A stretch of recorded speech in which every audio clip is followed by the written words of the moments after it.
முருகா சரணம். நாவில் சரஸ்வதி நற்றுணையாக காக்க காக்க கனகவேல் காக்க. எல்லாருக்கும் வணக்கம். நான் இதான் பேசுகிறேன் யூகேலேருந்து. எல்லாரும் எப்படி இருக்கீங்க? நான் நல்லா இருக்கேன்.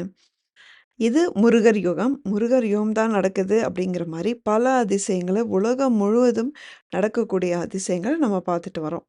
நிறைய எனக்கு வந்து மாறி மாறி அனுப்பிச்சிட்டே இருக்காங்க. முருகப்பெருமான் பண்ணுற அதிசயங்களும் சரி, வேல்மாறல் திருப்புகள், பஞ்சாமிர்த வண்ணம், இப்படி ஒன்று ஒன்று பண்ணுற அதிசயங்கள் நிறைய பார்த்துட்டு வரோம்.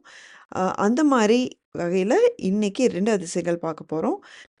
கொஞ்சம் கொஞ்சமா நமக்கு நம்பிக்கை குறைஞ்சு, நம்ம கஷ்டங்களிலே உழன்று வந்து அப்படியே ஒரு ஒரு குழப்பத்தில் இருக்கும்போது, இந்த மாரி உண்மை சம்பவங்களை கேட்கும்போது, நம்மளோட நம்பிக்கை பல மடங்கு அதிகமாகுது. இது மாரி எதையும் நீங்க மிஸ் பண்ணாம பார்க்கணும் அப்படின்னா, நம்ம சேனலுக்கு சப்ஸ்கிரைப் பண்ணிக்கோங்க. முருகப்பெருமானை சுவாசிக்கவும், நேசிக்கவும் வைக்கும் நெறைய வீடியோக்கள் வந்துட்டுருக்கு. எதையும் மிஸ் பண்ணாதீங்க. நம்ம சேனலுக்கு புதுசா இருந்தா நெறைய நல்ல வீடியோக்கள் நூற்றுக்கணக்கான வகையில போட்டிருக்கோம். அதனால எதையும் மிஸ் பண்ணாம பாருங்க. அதே மாரி வீடியோக்கு ஒரு லைக் போட்டுட்டு, இப்போ நம்ம ஸ்டார்ட் பண்ணலாம். இதில் 2 சம்பவங்கள். ஒண்ணு தமிழ்நாட்டில நடந்தது, இன்னும் யூகேல நடந்தது. ஃபர்ஸ்ட்டு யூகேல நடந்தது என்ன அப்படிங்கிறத பார்க்கலாம். இது ஒரு விசா சம்மந்தப்பட்ட விஷயம். அதாவது கிட்டத்தட்ட ஒரு ரூ. 3,00,000 நஷ்டம் ஆகும் அப்படிங்கிற நிலைமையில கூட, அது நஷ்டம் ஆனா பரவால்ல, விசா கிடைச்சா போதும் அப்படிங்கிற ஒரு இக்கட்டான சூழ்நிலையில இவங்க வேல்மாறல் படிச்சு, கடைசியில வந்து முருகப்பெருமான் அந்த 3,00,000 கூட எப்படி வாங்கி கொடுத்தார் அப்படின்னு சொல்லிட்டு பாருங்க. அடுத்தது தமிழ்நாட்டில நடந்தது. கொதிக்கிற எண்ணெய் கையில ஊத்தி, ஒருத்தங்களுக்கு கையில எதுவுமே ஆகாத ஒரு சம்பவம் வந்து ஒரு 4, 5 மாசத்துக்கு முன்னாடி பார்த்துருக்கோம். அதே கோயில்ல கூட்டு வேல்மாறல் பிரார்த்தனை பண்ற இன்னொரு அம்மாவுக்கு சிமிலரா இன்னொரு சம்பவம் நடந்து, அதையும் முருகப்பெருமான் எப்படி வந்து நடத்தி வச்சாருன்னு பாருங்க. 2 விஷயத்துலயுமே ஒரு ஒற்றுமை இருக்குங்க. எப்பவுமே வேல்மாறல் தான், முருகப்பெருமான் தான் காப்பாத்தணும். அவங்கள விட்டா நமக்கு வழி இல்ல அப்படின்னு சொல்லிட்டு, எப்போ 100க்கு 100% நம்பி அத பண்றாங்களோ, அப்போ முருகப்பெருமானும் சரி, வேல்மாறலும் சரி வந்து நின்னு நம்மள காப்பாத்துறாங்க. இது மாரி நெறைய சம்பவங்கள் பார்த்துட்டோம். நம்ம ஒரு பாராயணம் பண்ணும்போது, ஒரு வேண்டுதல் வைக்கும்போது, அம் இது எதுக்கும் பண்ணி பார்க்கலாம். இது ஒர்க் ஆகுதான்னு பார்க்கலாம், நடக்குதான்னு பார்க்கலாம் அப்படிங்கிற மாரி இல்லாம, வேல்மாறலையும் முருகனையும் தவிர நமக்கு வேற வழியே கிடையாது. அவங்க தான் காப்பாத்தணும் அப்படின்னு ஆணித்தரமா நின்னு, அவங்களையே முழு சரணாகதி அடையும்போது நடக்கக்கூடிய அற்புதங்கள் ஏராளம். இப்போ 2 சம்பவங்களும் அந்த சகோதரிகளோட வாய்ஸ்லயே வந்து நான் ப்ளே பண்றேன். கேளுங்க. கேட்டுட்டு மறக்காம கமெண்ட் பண்ணுங்க. என்னண்டாம்மா, எனக்கு பிப்ரவரி 16 என் பையனுக்கு கல்யாணம். நான் அதுக்கு மே வரைக்கும் எனக்கு விசா இருந்துச்சு. அதுக்குள்ள நான் பிஆர் அப்ளை பண்ணி ஆகணும். என் வீட்டுக்காரர் என்ன பண்ணாராண்டா, நம்ம போறதுக்குள்ள இந்தியாவுக்கு போறதுக்குள்ள நம்ம அப்ளை பண்ணி எடுத்துருவோம். பிஆருக்கு அப்ளை பண்ணி எடுத்துடலாம். 1 டே ப்ராசஸ்ல பண்ணிடலான்னு சொல்லி, நானும் வீட்டுக்காரரும் போய் ஃபிங்கர் பிரிண்ட் எல்லாம் வச்சு எல்லாம் பண்ணிட்டோம். அதை பார்த்தா 1 டே ப்ராசஸ் எங்களுக்கு சரி வரல. என்னண்டா, அவன் கவர்மெண்ட்டுக்கு வந்து எங்களுக்கு எரர் காமிச்சிருச்சு, நாங்கள் அந்த காசும் தரமாட்டோம்னு சொல்லி அவன் அந்த ஃபைலை பார்க்கல. இந்த பிரச்சனை ஓடிட்டு இருக்கும்போதே, நான் ஏற்கனவே எங்கள் மருமகனும் எவ்வளோ மெயில் எல்லாம் பண்ணிட்டு இருந்தாரு. நான் என்னண்டா, நான் இதுக்கு ஒரு 6 மாசத்துக்கு முன்னாடி நான் உங்களோட ரியல் சாய் மிராக்கிள் எல்லாம் பார்த்துட்டு இருந்தேன். உங்களுக்கு இமெயில ஒரு மெசேஜ் பண்ணியிருந்தேன் உங்களோட பேசணுமெண்டு. ஆனால் நீங்கள் அப்போ வரைக்கும் நீங்கள் பார்க்கல. 6 மாதம் முன்னாடி அனுப்புனது நீங்கள் பார்க்கல. இப்படி பிரச்சனை ஓடிட்டு இருக்கும்போது எனக்கு 15 நாள் தான் இருக்கு என் பையன் கல்யாணம். அதுக்குள்ள இந்த ப்ராசஸ் எப்படி பண்றதுன்னு தெரியாம ரொம்ப பொண்ணு மருமகன் எல்லாருமே முழிச்சிட்டு கிடந்தோம். அப்ப என் பொண்ணு சொன்னா, இத வந்து இது ஒரு நல்லது இருக்கு. என்னண்டா, நம்ம காசு கட்டிட்டா, ஆனா என்னண்டா, மே வரைக்கும் உங்களுக்கு இருக்கிறபடியா நம்ம கேன்சல் பண்ணிட்டு இந்தியாவுக்கு போகலாம், அது ஒன்று செய்யலான்னு சொன்னதுக்கு என் வீட்டுக்காரர் வந்து கேன்சல் பண்ணவே கூடாது, பண்ணுனா அப்புறம் ஃபர்ஸ்ட்ல இருந்து ஆரம்பிக்க வேண்டி வரும்னு சொல்லி ரொம்ப டென்ஷனா கத்த ஆரம்பிச்சிட்டாரு. இதனால எங்க வீட்டுல எனக்கும் பெரிய டென்ஷன். என் பையனுக்கு கல்யாணத்துக்கு போக முடியுமா என்னன்னு தெரியாம இருந்துச்சு. அப்புறம் நான் வந்து கோபுரண்டியில பிரசாத் கணேசன் அவங்ககிட்டயே ஃபோன் பண்ணி, அதுக்கு முதல்ல நான் 5 விளக்கு பூஜை பண்ணினேன்.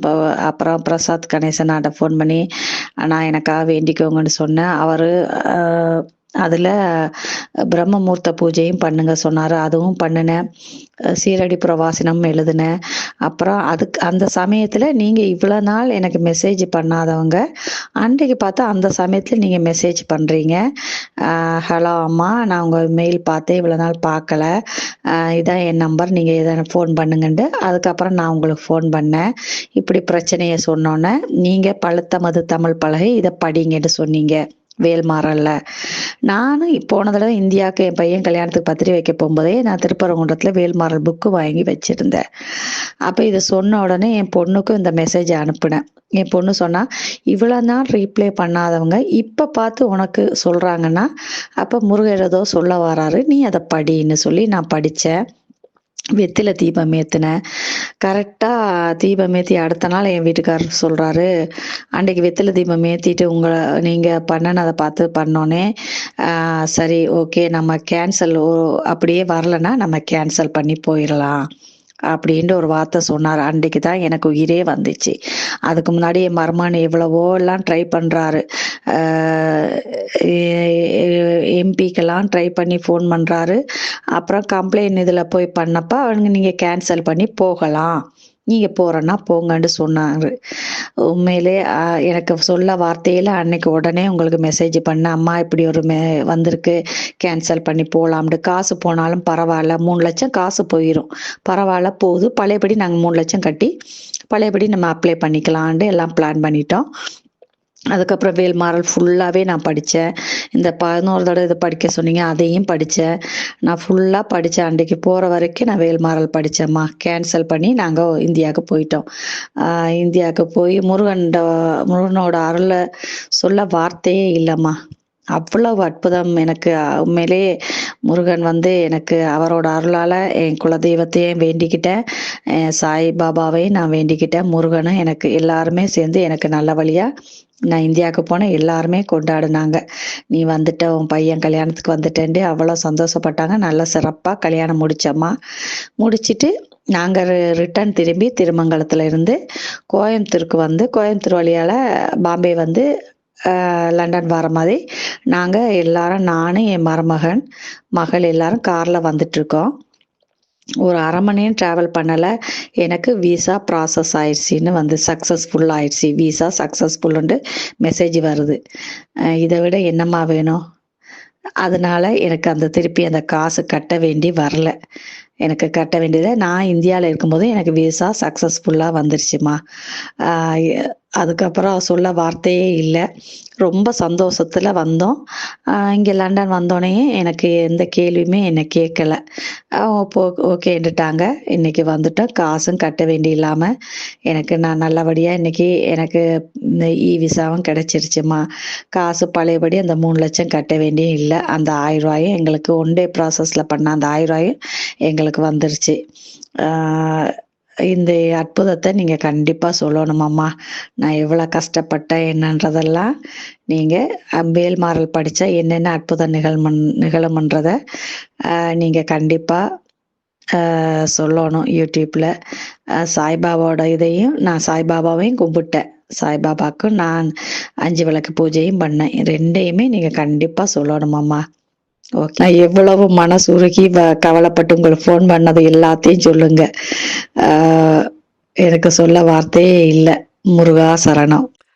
இந்த பழுத்தமது தமிழ் பலகை இந்த பாட்டு வேல்மாறல்ல பார்த்தீங்கன்னா, கிட்டத்தட்ட எல்லா சூழ்நிலைக்குமே அது பொருந்துங்க.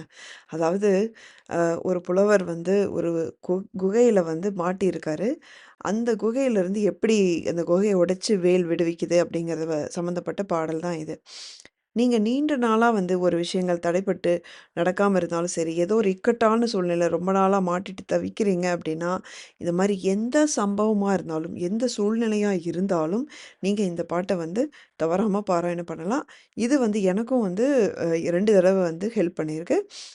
நீங்க வேல் உங்களோட பிரச்சனைய உங்க பிரச்சனையிலிருந்து உங்கள விடுவிக்கிற மாரி நீங்க உருவகப்படுத்திட்டு இந்த பாட்ட நீங்க பாராயணம் பண்ணலாம்.